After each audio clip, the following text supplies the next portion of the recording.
नमस्ते तपाईहरुलाई मेरो युट्युब च्यानलमा हार्दिक स्वागत छ। तपाईले आज मेरो थम्बनेल थाहा पाइसक्नु भएको छ। आज चाहिँ म तपाईहरुमा चाहिँ नयाँ रुल्स जुन आएको छ युके मा इमिग्रेसन रुल्स त्यस विषयमा कुराकानी गर्ने छु। म मन्जुलिङदम। तपाईले मलाई सधैँ हेरिरहनु भएको छ भने चाहिँ म विशेष गरेर चाहिँ यो इमिग्रेन्ट भिजा अनि गोर्खा सेटलमेन्ट राइट्सहरुको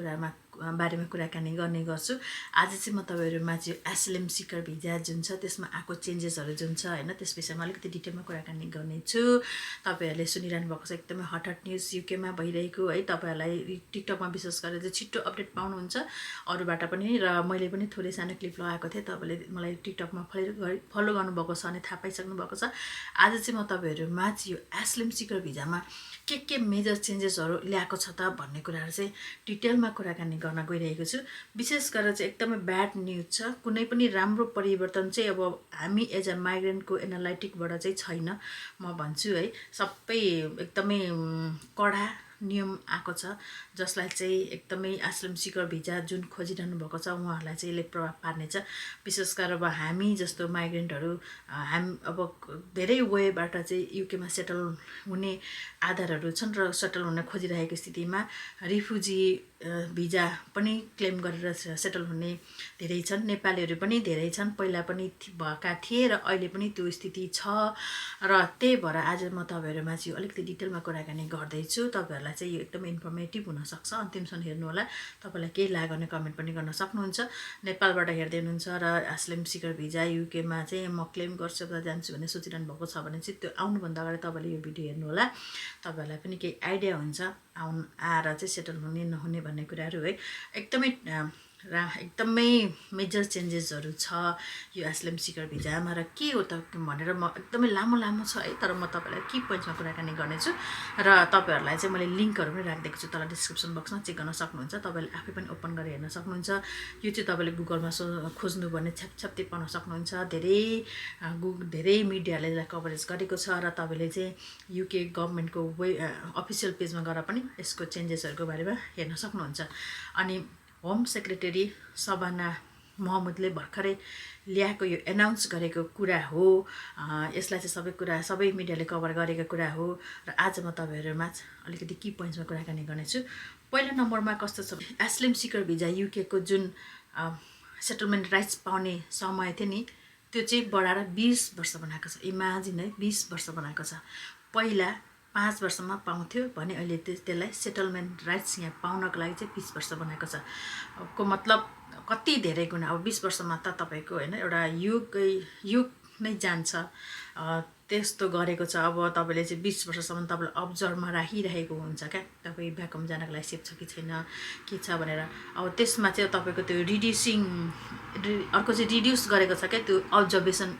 पिरियडलाई चाहिँ। पहिला चाहिँ 5 वर्षमा वान्स तपाईको रिफ्युजी भिजा सक्सेस भइसकेपछि तपाईलाई 5 वर्षमा चाहिँ रिभ्यू गरिन्थ्यो तपाई सेफ छ कि छैन ब्याक होम जानको लागि, तपाईले कुन आधारमा चाहिँ रिफ्युजी क्लेम गर्नुभएको त्यसको लागि चाहिँ अझै त्यही स्टेटसमा हुनुहुन्छ कि हुनुहुन्न भन्ने कुराहरु चाहिँ एनालाइसिस गरिन्थ्यो हेरिन्थ्यो र तपाई अनसेफ हुनुहुन्छ अरु देशमा जानलाई तपाई युके मै बस्दा चाहिँ सेफ हुन्छ भन्ने कुराहरु जब उनीहरुले रिभ्यू गर्दा पत्ता लगाउँथे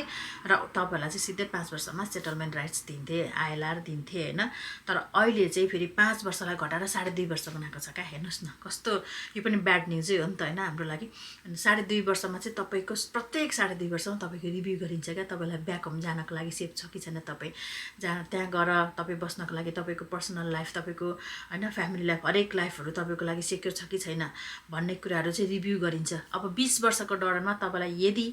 यहाँको गभर्नमेन्टले आफ्नो ब्याक होम जानलाई सेफ छ भन्ने पत्ता लगायो भने तपाईलाई फेरि सिधै ब्याक होम पठाइदिन्छ। तपाईलाई ILR दिदैन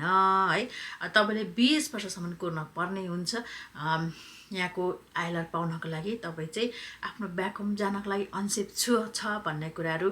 प्रुफ गर्नको लागि चाहिँ 20 वर्ष लाग्नेछ र मात्रै ILR पाउनु हुनेछ है। यो चाहिँ एकदमै ह्युज चेन्जेस छ र यसको नेगेटिभ इम्प्याक्ट छ हामी जस्तो इमिग्रेन्टहरुको लागि। अब यहाँ बस्ने यहीँका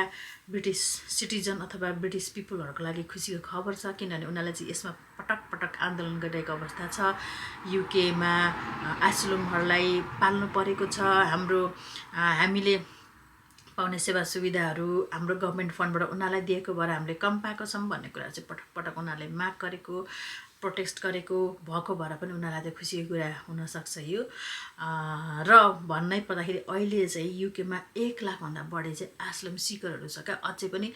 भिजा एप्लाई गरेको भनौँ न 1 लाखभन्दा बढी विभिन्न देशहरूबाट चाहिँ युके आएर गरेको स्थिति छ र 1 लाखभन्दा बढी व्यक्तिहरूलाई जबसम्म भिजा सक्सेस हुँदैन उनीहरूको जस त्यो उनीहरूले अप्लाई गरेको रिफ्युजी सक्सेस अथवा रिजेक्ट भन्ने कुरा हुन्छ नि त होइन त्यो डिसिजन नभइन्जेलसम्म चाहिँ युके सरकारले पाल्नुपर्छ क्या उनीहरूलाई काउन्सिल हाउसतिर उनीहरूलाई के भन्छ होटलहरूमा राखेर भए पनि उनीहरूलाई पाल्नुपर्ने हुन्छ क्या त्यसको लागि त गभर्मेन्टको फन्ड गयो त्यसको विरोध थियो है अनि हो त्यस्तो छ स्थिति र अर्को भनेको मैले दुईवटा पोइन्ट्समा तपाईँलाई कुरा गरिहालेँ है अनि अर्को भनेको चाहिँ रिड्युस पब्लिक फन्ड भन्ने कुरा पनि गरेको छन् यिनीहरूले कस्तो भने तपाईँको एसाइलम सिकरहरू अब भिजा प्राप्त गरिसके अब रिजेक्ट अथवा एक्सेप्ट भइसके पछाडि उनीहरूले चाहिँ पब्लिक फन्डहरू पनि क्लेम गर्न पाउँछन् क्या तर अहिलेको यो नयाँ अनाउन्समेन्टले चाहिँ के गरेको छ भने पब्लिक फन्ड पनि क्राइटेरियाहरू तोकेको छ क्या कुन कुन पब्लिक फन्ड चाहिँ क्लेम गर्न पाउने जो एसाइलम सिकर भिजामा छ रिफ्युजी भिजामा छ त्यसले चाहिँ कस्तो कस्तो खालको पब्लिक फन्डहरू क्लेम गर्न पाउने भन्ने कुराहरू चाहिँ निर्धारण गरेको छ विशेष गरेर चाहिँ जसले काम गर्छ जसले कन्ट्रिब्युट गर्छ यहाँको इकोनोमीदेखि लिएर हरेक कुराहरूमा होइन त्यसलाई त्यस पब्लिक फन्ड त्यसले बढी पाउने भन्ने कुराहरू छ होइन अब कति त अब एसाइलम सिकर भएकाहरूले काम नगरिकन पब्लिक फन्ड क्लेम गरेर बस्ने स्थिति पनि छ नि त छ त्यस्तोलाई चाहिँ कटौती गरेर जसले धेरै काम अथवा त्यो वर्क गरेको छ कन्ट्रिब्युट गरेको छ त्यसलाई चाहिँ बढी पब्लिक फन्ड दिने भन्ने कुराहरू छ चौथो नम्बरमा मैले देखेको पोइन्ट्स भनेको चाहिँ इन्क्रिज रिमुभल भनेको छ क्या यो भनेको चाहिँ यो टपिकसँग मैले बुझेको चाहिँ जस्तै तपाईँको भिजा रिजेक्ट हुन्छ नि त होइन तपाईँले एसाइलम सिकर भिजा अब के भन्छ रिफ्युजी भिजा एप्लाई गरिसकेपछि तपाईँको भिजा एक्सेप्ट अथवा रिजेक्ट हुन्छ होइन एक्सेप्ट भएकोहरूले चाहिँ अब उनीहरूले यहाँको रिफ्युजी भिजा प्राप्त गरेर उनीहरूले राइट्स त्यो वर्कहरू पाउँछ कामहरू पाउँछ पब्लिक फन्डहरू पाउने भन्ने कुराहरू मैले अघि गरिसकेँ होइन त्यो छ तर जो रिजेक्ट भएकाहरू छन् नि रिजेक्ट भएकोहरूलाई चाहिँ फेरि यो देशबाट हटाइनुपर्छ भन्ने छ क्या यो देशबाट चाहिँ उनीहरूलाई कुनै पनि आफ्नो ब्याक होम अथवा कहाँ लाने त कुन देशमा लाने त भन्ने कुराहरू छ र यसमा चाहिँ यो बढाउने भन्ने कुराहरू छ क्या रिमुभल किनभने अहिलेको 2024सम्ममा चाहिँ तपाईँको 58,000 को रिफ्युजी भिजा रिजेक्ट भएको थियो तर अहिलेसम्म चाहिँ यहाँको गभर्मेन्टले 11,000 व्यक्तिहरूलाई मात्रै यो देशबाट बाहिर पठाउन सकेको छ क्या त्यसलाई चाहिँ बढाएर जति रिजेक्ट हुन्छ उनीहरूलाई चाहिँ पठाउने कुन आधारमा हुन्छ होइन विशेष गरेर चाहिँ यो फ्रान्समै पठाउने भन्ने कुराहरूमा पनि उनीहरूले चाहिँ कन्टिन्युस गर्ने एग्रिमेन्ट गर्ने भन्ने कुराहरू छ किनभने त्यो फ्रान्स थ्रु चाहिँ इङ्ग्लिस च्यानलबाट आउने रहेछ क्या स्मल बोट्सहरूमा अनि त्यही भएर चाहिँ फ्रान्समै फेरि पठाउने अब फ्रान्सको इमिग्रेन्टले चाहिँ उनीहरूलाई कसरी त्यहाँ आयो कहाँबाट त्यो ठाउँमा आयो भन्ने कुराहरू चाहिँ उनीहरूले चाहिँ त्यहाँनिर इन्भेस्टिगेट गर्नुपर्ने हुन्छ र उनीहरूले चाहिँ त्यसलाई सर्ट आउट गर्नुपर्ने हुन्छ तर युकेलाई चाहिँ फेरि फ्रान्समै वापस पठाउने अब त्यस पछाडि अब ब्याक होम जाने कि कहाँ जाने के गर्ने भन्ने कुराहरू चाहिँ जो रिफ्युजीहरू छन् उनीहरूको हातमा हुने रहेछ है मैले देखेको एकदमै ठुलो चेन्जेस भनेको चाहिँ यो 4वटामा हो मैले एकदमै तपाईँहरूलाई डिस्कस पनि गरेँ होइन र अर्को भन्ने कुराहरू चाहिँ जस्तो अब त्यसभित्र भनेको तपाईँको इलिगल वर्किङहरू हुन्छ नि जुन त्यसलाई घटाउने भन्ने कुराहरू छ अब त्यसमा भनेको चाहिँ तपाईँको यो रिफ्युजी भिजा क्लेम गर्दाखेरि उनीहरूलाई पब्लिक फन्डहरू दिइन्छ नि त होइन त्यो बेलामा चाहिँ उनीहरू लुकीछिपी काम गर्ने होइन क्यास इन ह्यान्ड काम गर्ने भन्ने कुराहरू चाहिँ धेरै पत्ता पाएको र त्यसलाई रेड गरेर चाहिँ समातेको पनि छ रहेछ अनि त्यसलाई चाहिँ रिड्युस गर्ने त्यसलाई रोक्ने भन्ने कुराहरू पनि छ त्यो भित्रमा होइन धेरै कुराहरू छ तपाईँहरूले पनि डिटेलमा आफै गएर पढ्न सक्नुहुन्छ तपाईँलाई मैले लिङ्क राखिदिन्छु सबै डिस्क्रिप्सन बक्समा तपाईँले आफै गएर 1 by 1 अध्ययन गर्न सक्नुहुन्छ यो विषयमा त एकदमै चर्चा पनि भइरहेको छ तपाईँहरूले पनि अध्ययन गर्न सक्नुहुन्छ है र यसलाई मैले किन नेपालीहरूलाई पनि असर गरेको रहेछ भन्ने कुराहरू पनि मैले अगाडि भनेको थिएँ होइन मैले भेटाएको छु नेपालीहरूले रिफ्युजी भिजा क्लेम गरेर बसेकोहरू 2-4 जना मैले भेटाएको छु विशेष गरेर 2004-05 तिर चाहिँ नेपालीहरूले एकदमै रिफ्युजी भिजा क्लेम गरेर बसेको स्थिति रहेछ क्या त्यो बेला नेपालमा चेन्जेसहरू पनि भयो नि त अब राजाको हत्या भयो होइन त्यही बेला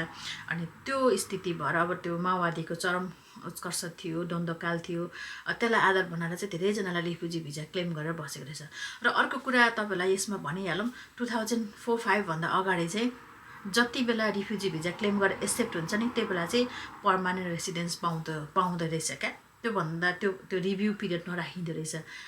एक्सेप्ट भइसकेपछि रिफ्युजी भिजा एक्सेप्ट भइसकेपछि तपाईँले सिधै पर्मानेन्ट भिजा पाउनुहुन्छ यहाँको पर्मानेन्ट रेसिडेन्स पाउनुहुन्छ र सबै तपाईँले पाउने सेवा सुविधाहरू पाउन सक्नुहुन्थ्यो पहिला है अनि त्यस पछाडि फेरि चेन्जेस हुँदै 5 वर्ष बढायो होइन त्यो रिफ्युजी भिजालाई पनि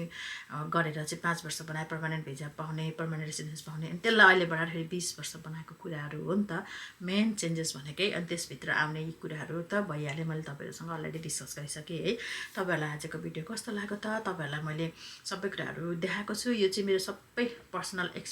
एक्सपर्टिज होइन गुगल सर्चबाट चाहिँ तपाईँहरू भनेको म कुनै पनि